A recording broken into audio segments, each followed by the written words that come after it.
Assalamualaikum warahmatullahi wabarakatuh. Terima kasih karena kalian sudah klik video ini. Selamat datang di channel aku. Salam kenal, aku Lili Hernawati. Teman-teman, kali ini kita akan kembali membahas prediksi soal untuk seleksi P3K tahun 2022. Dan untuk video kali ini spesial membahas kompetensi manajerial. Kompetensi manajerial ini untuk umum teman-teman ya, guru maupun non-guru. Dan kita sudah sampai di part yang ke-29 teman-teman. Buat kalian yang belum nonton part sebelumnya, silahkan cek linknya di kolom deskripsi atau di playlist aku teman-teman ya. Terima kasih. Subscribe dulu yuk. Terima kasih. Kita langsung saja. Yang pertama, Mimin mau ingatkan dulu tentang materi kompetensi manajerial berdasarkan Permenpan RB nomor 29 tahun 2021. Yang pertama itu adalah integritas. Integritas ini ada banyak ya teman-teman, ada jujur, peduli, mandiri, disiplin, tanggung jawab, kerja keras, sederhana, berani, dan adil. Ini biasa Mimin singkat dengan JUPE, mandi, gerhana, berat teman-teman. Kalau kalian punya singkatan yang lebih sederhana dan lebih bisa untuk diingat, silahkan komen di kolom komentar. Siapa tahu itu sebagai tambahan pengetahuan untuk kita semua.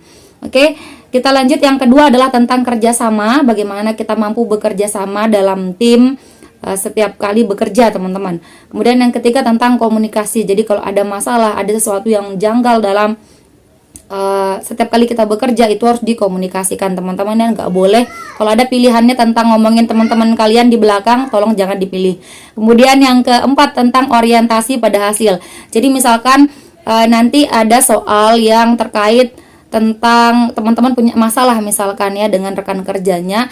Jadi teman-teman harus fokus pada hasilnya. Jadi jangan terpengaruh dengan urusan pribadi, harus tetap fokus pada apa yang target yang mau dikerjakan gitu. Kemudian yang kelima tentang pelayanan publik.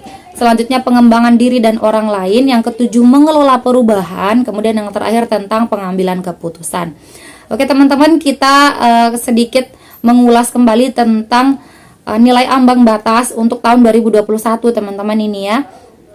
Manajerial itu jumlah soalnya ada 25 soal dengan durasinya 120 menit.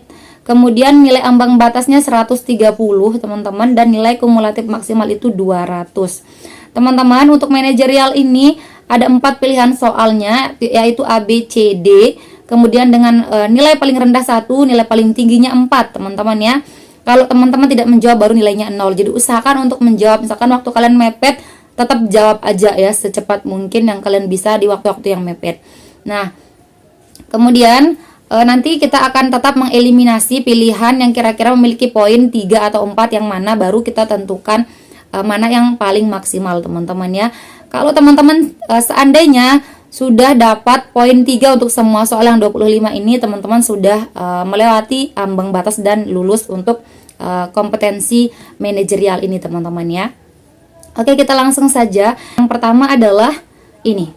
Saat menunggu di lampu merah, Anda melihat seorang laki-laki yang sangat renta menjajakan kacang. Ia menawari Anda untuk membeli kacangnya, akan tetapi Anda alergi kacang. Tindakan Anda adalah A. Tidak membeli karena efek alergi saya berbahaya. B. Membeli saja kacangnya karena kasihan. C. Membeli kacangnya dan menyedekahkannya pada tetangga. Atau yang D. Memberi uang saja tanpa mengambil kacangnya. Nah teman-teman, di sini kita lihat dulu ya, masalahnya di mana sih? Ada orang yang sudah renta, ini kasihan ya, udah renta, dia masih berusaha teman-teman ya, dia menolak untuk meminta-minta, jadi masih berusaha. Nah di sisi lain teman-teman alergi kacang, nggak mungkin teman-teman makan. Nah tindakan kalian apa? Di sini pilihannya cuma satu yang tidak membeli, yang lainnya itu membeli. Kita lihat alasan tidak membeli itu apa? Karena efek alergi saya berbahaya. Bukan karena dia nggak punya uang teman-teman ya. Padahal masih ada pilihan lain, meskipun dia beli dia nggak harus makan. Jadi yang A ini kita eliminasi saja teman-teman ya. Oke, kemudian yang B, C, D kita lihat. Yang B membeli saja kacangnya karena kasihan.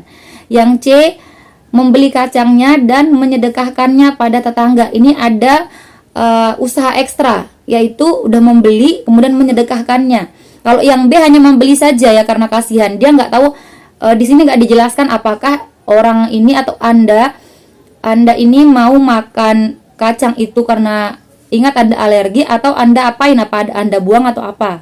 Belum, tidak dijelaskan yang di B ini ya. Jadi menurut Mimin yang lebih unggul itu yang C. Jadi yang B kita eliminasi aja langsung. Kemudian yang D, memberi uang saja tanpa mengambil kacangnya. Nah, teman-teman kita ingat kembali ya, ini orang tua ini sedang menjual kacang, tidak meminta-minta. Jadi teman-teman bisa beli kacangnya meskipun teman-teman gak ambil kembaliannya. Itu lebih baik menurut Mimin ya, daripada teman-teman memberi uang saja tanpa mengambil kacangnya. Itu kayak dia minta-minta ya, padahal dia bukan minta-minta. Jadi teman-teman, kalau menurut Mimin antara C dan D ini yang memiliki poin 4 itu adalah yang C.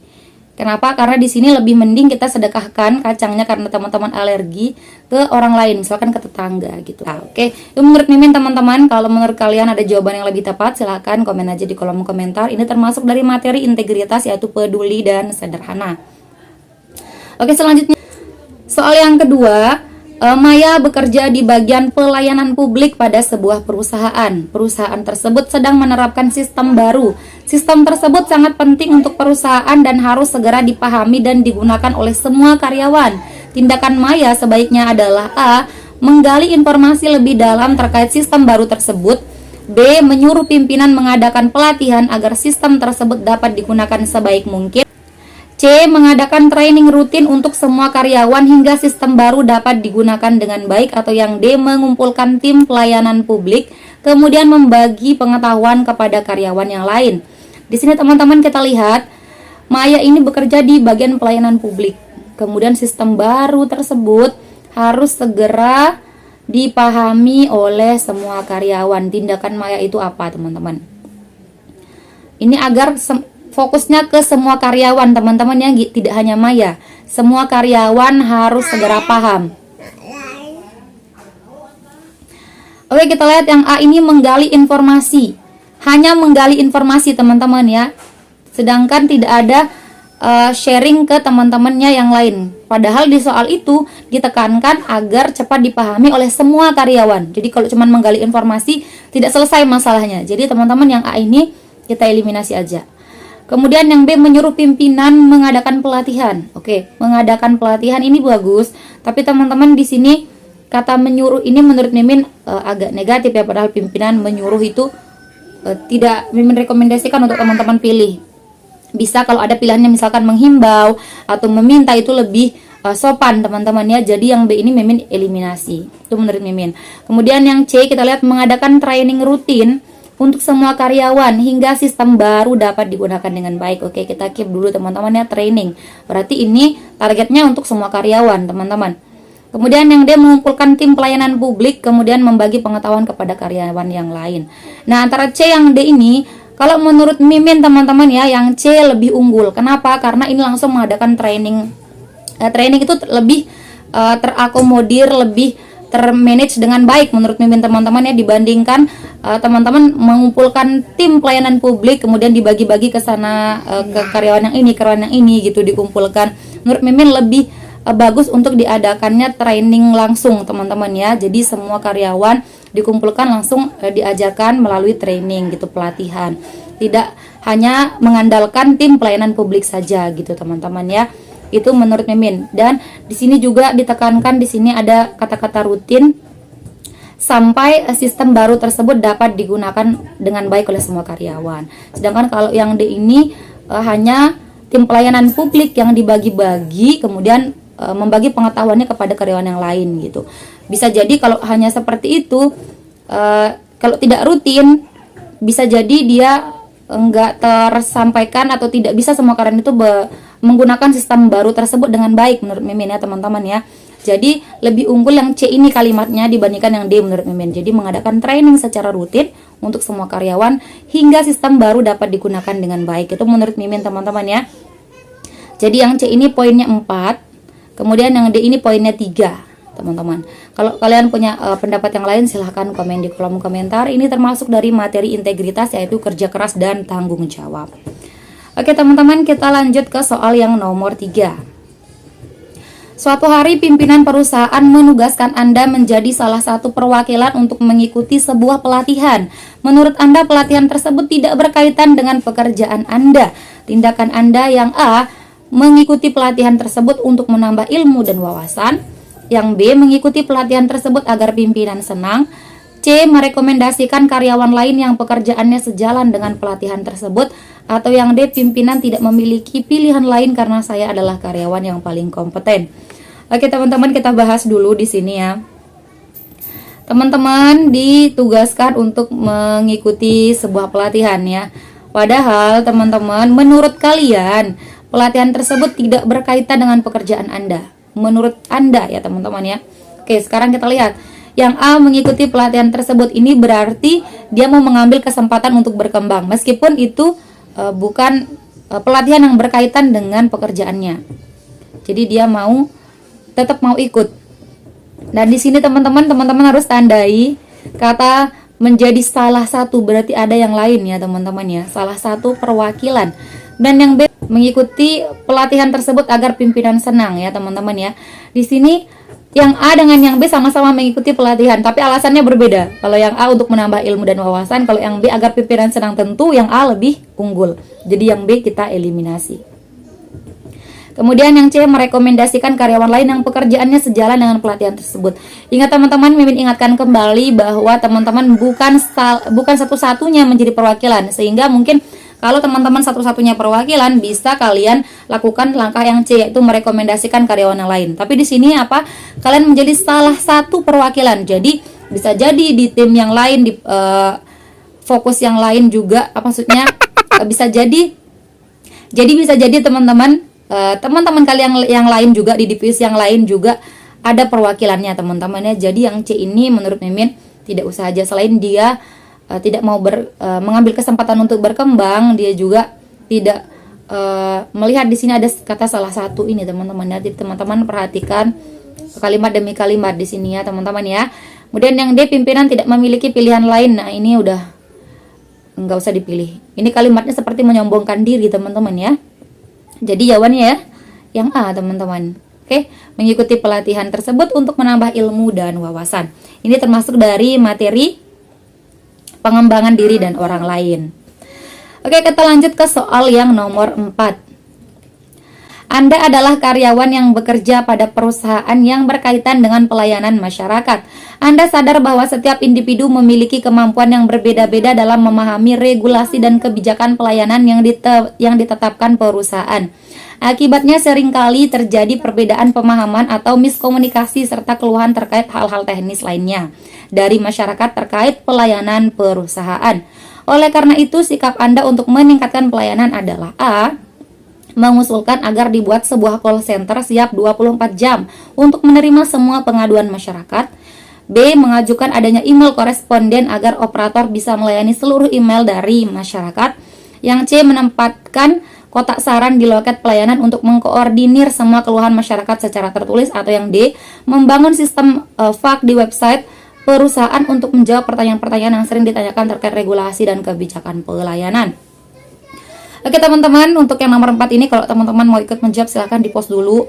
Assalamualaikum teman-teman, Mimin mau rekomendasikan buku yang berisi kumpulan soal dan pembahasan untuk seleksi kompetensi manajerial, sosial kultural, dan wawancara untuk calon PPPK tahun 2022 formasi guru dan non-guru. Buku ini berisi 11 paket yang terdiri dari 5 paket soal dan pembahasan untuk kompetensi manajerial, 3 paket soal dan pembahasan untuk kompetensi sosial kultural, dan 3 paket soal dan pembahasan untuk wawancara. Buku ini tidak tebal namun dapat mewakili setiap kompetensi soal dengan baik, berisi prediksi soal terbaru yang aplikatif. Harganya sangat terjangkau namun kualitasnya sangat bersaing dan unggul. Pembahasannya terperinci dan jelas. Yuk segera diorder. Terima kasih. Oke, kalau sudah di-keep ya jawaban teman-teman. Kita lihat di sini. Teman-teman bekerja di pelayanan masyarakat. Nah, untuk menanggapi masyarakat yang selalu berbeda pemahaman teman-temannya dan miskomunikasi, tindakan teman-teman yang paling tepat itu apa? Nah, di sini semuanya pilihan ini A, B, C, D ini baik teman-teman. Tapi silahkan teman-teman pikirkan mana sih kira-kira yang lebih efisien untuk dilakukan oleh perusahaan teman-teman ya, agar tidak membuang terlalu banyak waktu teman-teman ya. Kita lihat di sini. Call center siap 24 jam. Ini membutuhkan tenaga. Kemudian email koresponden. Ini juga membutuhkan tenaga lebih karena harus jawab emailnya. Kemudian yang C, kotak saran, apalagi yang ini harus dibuka dulu, kemudian dibaca, baru dijawab. Kemudian yang kita lihat yang D. Nah, sistem FAQ ini menurut Mimin lebih tepat teman-teman ya. Oke, ini menurut Mimin lebih tepat teman-teman, karena sistem FAQ ini sudah langsung ada pertanyaan-pertanyaan apa sih yang sering diajukan oleh, kira-kira akan diajukan juga oleh masyarakat. Jadi di situ di FAQ itu akan kita tuliskan ini loh pertanyaannya kira yang sering diajukan, kemudian jawabannya seperti ini. Jadi sebelum masyarakat bertanya, mereka akan membuka FAQ itu dulu, kemudian melihat jawabannya apa. Kalau kira-kira di FAQ itu nggak ada, baru mereka akan mengajukan pertanyaan langsung, misalkan melalui email atau yang lainnya teman-teman ya. Itu menurut Mimin, jadi nomor 4 ini yang paling efisien menurut Mimin adalah yang D. Jadi jawaban yang memiliki poin paling tinggi menurut Mimin itu ya tentu saja yang D, yaitu membangun sistem FAQ di website. Itu teman-teman ya. Nomor 4 ini yang D, termasuk dari materi integritas teman-teman. Oke, kita lanjut ke soal yang nomor 5. Seseorang tak dikenal menghubungi Anda. Ia mengatakan bahwa anak Anda mengalami kecelakaan dan akan segera dilakukan operasi untuk menyelamatkannya. Ia meminta Anda untuk segera mengirim uang sebagai biaya operasi anak Anda di rumah sakit. Akan tetapi anak Anda sedang berada di samping Anda saat ini. Tindakan Anda adalah A, mengumpat orang tersebut, B, menutup telepon, C, mengatakan bahwa ia adalah penipu ulung, atau yang D, menjelaskan bahwa anak Anda sedang bersama Anda dan mungkin ia salah sambung. Oke teman-teman, seperti biasa untuk yang nomor 5 ini adalah soal nomor terakhir. Jadi nomor 5 ini silahkan teman-teman jawab jawaban teman-teman apa. Silahkan komen di kolom komentar dan jangan lupa untuk sertakan juga alasan teman-teman, oke? Oke teman-teman, itu saja video kita kali ini. Terima kasih karena kalian sudah menonton video ini sampai akhir. Jika menurut kalian video ini bermanfaat, silahkan klik like, komen, subscribe, dan nyalain juga tombol lonceng kalian. Dan jangan lupa untuk share juga pengetahuan ini ke teman-teman